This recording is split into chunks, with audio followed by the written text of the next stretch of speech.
few years ago, it was my pleasure and privilege to work with Dom Flemons, founder member of the Carolina Chocolate Drops.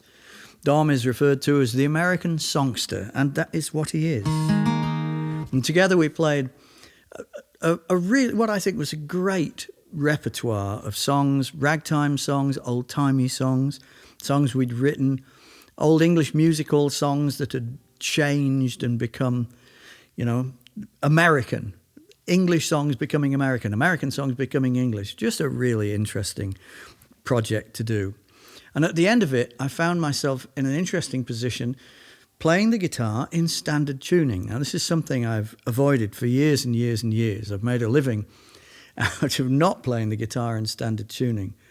But because of wanting to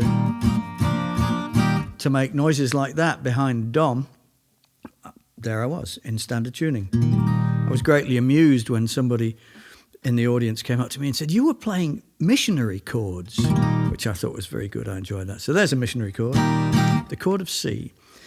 After it was over and Dom had gone back to the States, I found myself rehearsing in standard tuning. And one of the things that came up one day was an old ragtime tune called Ragtime Millionaire that I'd heard from a friend of mine when I was a kid, the guy who owned the local music shop in Scunthorpe. His name was Paul Simpson. And he used to play, he was a good guitar player, and he played Ragtime Millionaire. And I was trying to remember it, and so I was putting it together.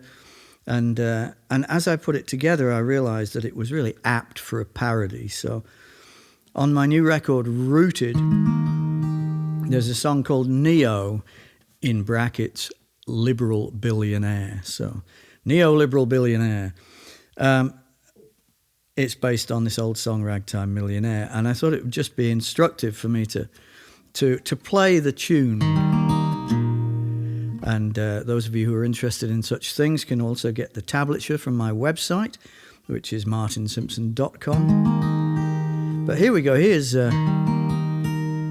Neo. This is